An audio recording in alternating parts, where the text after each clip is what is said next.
So, welcome back dito sa aking channel mga idol. Sa bali, titest fly na natin tong ating malaking jet kite. Ayan.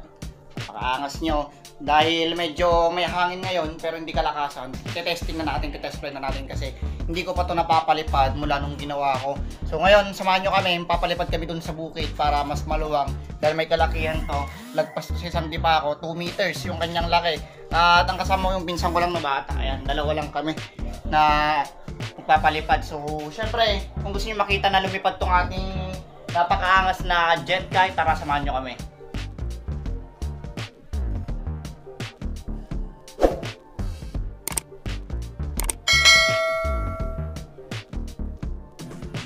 So, ngayon sa paliparan mga idol, bali medyo maingay kasi gilid siya ng kalsada. Ayan, so, ayan. So, ito ipapalipad natin. Ganun siya, napakaangas.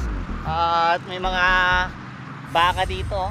Medyo maano yung iba kasi nanghahabol yung isa doon. So ang direksyon ng hangin ngayon ay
ang kanyang layo, papakita ko sa inyo.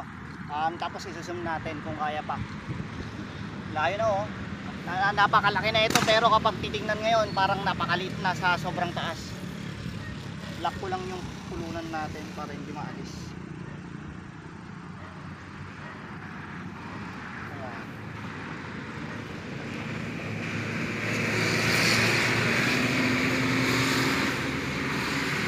Ayan. Gawa ngayon mata. Kaya niya, malakas. Ganit. Nagumano na yung tali niya, babibrate na oh.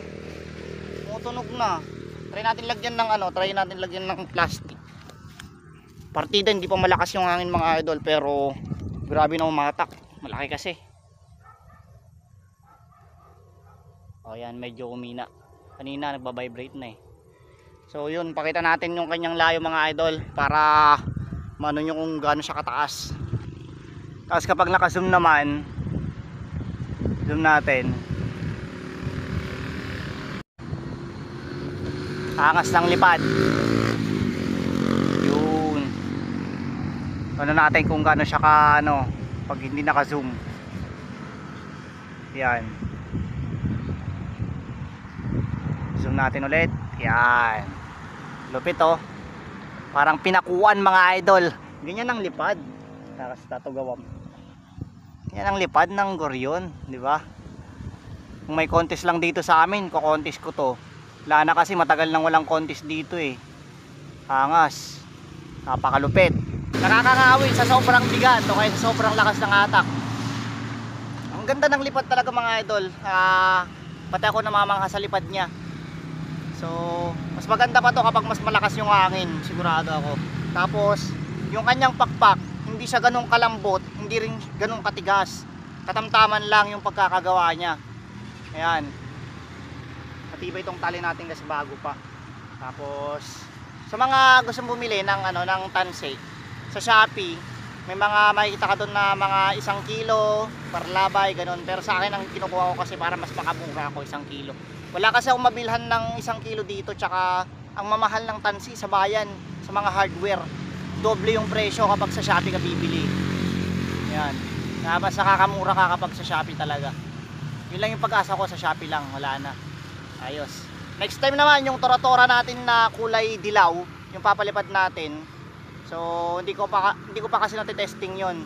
So next na magkahangin dito, yun, testing natin yun para makita naman natin kung maganda rin yung lipad niya.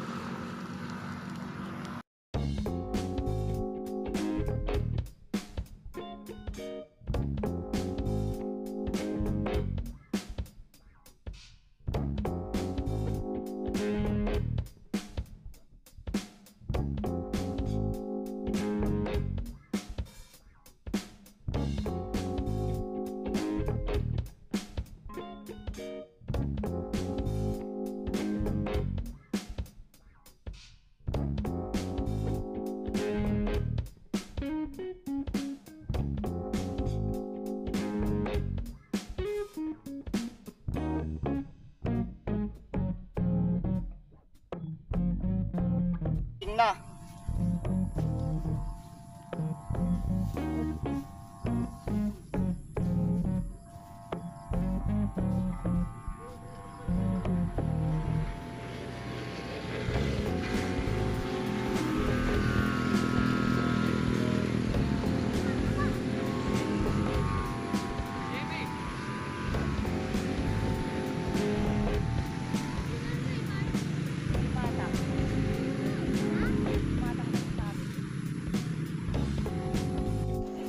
Yan, bale nakauwi na tayo mga idol. So success. Ang ganda ng lipad ng ating yung ating jet kite, wala akong masabi. Parang di siya gumagalaw kapag nasa itaas siya, at kapag medyo mahina yung hangin, saka lang medyo sasayaw. Pero kapag lumakas yung hangin at sakto yung hangin tumatama sa kanya, yun, ang ganda, parang tawag dito, parang di gumagalaw kanina. So bale 2 oras din namin napalipad yung saranggola natin, medyo babad din sa itaas. Pero next time papalipad ulit tayo, mas matagal na. Tsaka yung 1 kilo natin, try natin ilulus lahat kasi kaya naman buhatin yung 1 kilo. So kanina nangalahati lang yung tali natin na tansi kasi mga bata yung kasama ko, mahirapan kami na magpulon, magbaba kasi mabigat, tsaka nakakangawit, masakit sa kami na magpulong ng ganong karaming tanse, okay? So sana nag-enjoy kayo sa video natin ngayon mga idol. At syempre kung bagong bisita ka lang sa aking channel, pindutin mo na yung subscribe at i-click mo rin yung notification bell para every time na mag-upload ako ng mga videos, updated ka, okay? So hanggang sa mga next vlog mga idol, God bless.